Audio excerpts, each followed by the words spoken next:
release negative emotions or negative belief patterns, negative thinking patterns that lead to that internal emotional pain. And yes, we're not trying to bury memories. We don't do that. Well, I don't do that. I don't know if there's other hypnotherapists that do that, but I certainly don't. Um, but I think it's more powerful to have to recontextualize an incident or a memory so such that the pain around it can be released. So the short answer to the question is yes, but I want to reframe and say we don't have them forget the pain. We have them release the pain because there's a difference, right? You forget, you can remember again, but if you Yeah. release it, it's gone from the neurology. I see. That's yeah, thank you for putting that in perspective. Good. So, yeah, that's excellent. That's excellent. The second question is, as we're dealing with leadership and leadership development, and we're talking about mental strength and well-being, how important is this? How do you approach leaders, to get them to see the importance of the work that you do to help them, to help us as leaders, to continue to develop, to continue to function in the ever-changing world that we're in today? Yeah, such a wonderful question. There's two ways that I approach leaders.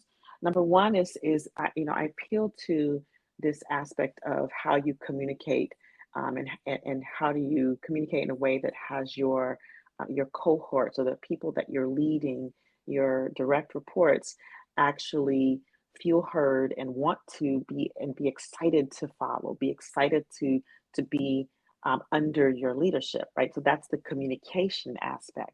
But then a lot of times in leaders, there are their own thoughts and their own beliefs about themselves that can get in the way. You've heard of, I'm sure, this whole thing that people call imposter syndrome, which I like to call imposter experience because it doesn't pathologize, as a syndrome. It's Mm, an experience of not feeling like, you know, thinking you're going to be found out, right? So it's an experience, not a syndrome. But uh, these a lot of times, um, a leader's own thoughts, own past experience, own negative emotions can get in the way of them showing up as their best leader self. And so we want to deal with that aspect of it. And then we want to teach them the tools to be able to effectively communicate with their teams and with the people in their lives so that now they've wiped the slate clean, they have a compelling future, and now they can actually communicate their vision to the people in an effective way and have their people feel taken care of, heard, and respected. yeah, excellent. Thank you so much for that. Yes, yeah, because I deal with a lot of leadership perspectives, and I think that in fact, one of the trends that's happening in leadership is really well-being, and how they Hmm. could attract more top talent by offering well-being benefits as a in instead of these high trying to pay them off, in other words, to come in and Yeah. work. But if you offer them well-being package, and I think that that would make more sense to a leader if they truly understood the relevance and the power of well-being and mental health. And so so Well, can I say something about that? absolutely you can. I think what, like, just really piggybacking on that, I think you're right. Like when leaders understand the value of mental health, they can create a whole culture around that, right?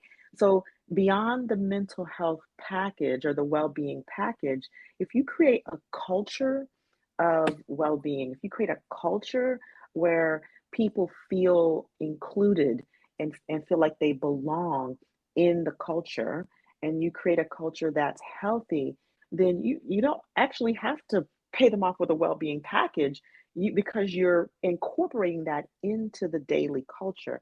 So when leaders can really get rid of their own stuff, then they can cultivate a culture that actually speaks to well-being, speaks to inclusion, speaks to diversity, speaks to equity, speaks to belonging, right? And that's a culture that people want to be in. And they will, they don't have to be paying people off to be in the culture, because that's a desirable, a desirable place to be. Yeah, yeah, excellent, excellent. Yep, see, and that's good. That's good. So yeah, I think education is definitely the key to this. So one, maybe two more questions here. The next question is, as it relates to the African American community, right? Why Hmm. is there such a, I don't know if stigma would be the word, but why is there such a uh, shy away from the conversation of mental health and therapy and well-being in our community? Well, I think there's a couple of reasons for that. I think we have been penalized in the past, under dominant culture, let's say, under this dominant culture. um, we've been penalized for even having emotions. We've had to show up like, never let them see you sweat. We've had to show up like, if there's anything other than like our best and our highest, our 200% self, then we are not good enough. So that's one thing. And I think that for so long, because historically, we were enslaved people for a long time, and then there was, of course, the the whole movement that happened after that, like, civil rights. And we didn't have time to feel things, right? We were just survival mode. And so feeling things led to people dying back then, right? Mm, Even I'm going to go as far as to say, back in, I don't know if you know this, but back in the times where people we were enslaved. If a slave ran away, which is a rational thing to do, they were diagnosed with something called drapetomania, mm, which it was a condition of, well, a slave running away. It's supposed to be, it was deemed as a psychiatric condition. It's like wow, no basis, right? wow. No basis. And so, I mean, like, when you think of things like that happening, um, you can begin to see why the stigma appears. Like, oh, well, you can't, you have to keep your face on and not feel anything. You have to stay strong. Like, all of these types of conversations got developed inside of this this dominant culture, and this historical, how we've been sort of treated over the years.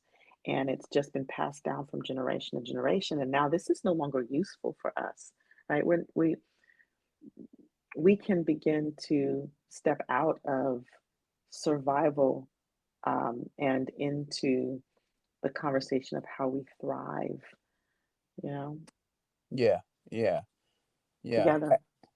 Yeah, excellent perspective, Doc. Thank you for that. It reminds me of something that I heard once of how, they were talking about how some of our back in those days, ours, you know, we would not compliment, black mothers would not compliment their children Mm, in the presence of their slave owners, because they thought that if they put too much attention on their talent and strengths, that they might sell them off, you know what I mean, to other, because if he has that much talent, I can make money from this kind of talent, this kind of stardom.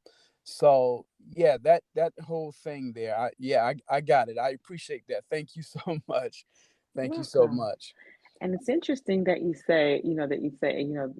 that you brought that perspective of, parents wouldn't compliment their children in front of the the slave owners, because they didn't want to draw too much attention. And if you think about, like, that becoming a habit, a generational habit, Yeah, it's, now we see why there is not a lot of compliments that come in our culture, from parent to child. And we're just now starting to, break that cycle. yeah, So yeah. interesting. Yeah, that's a lot, Doc. I I mean, we got to have a part two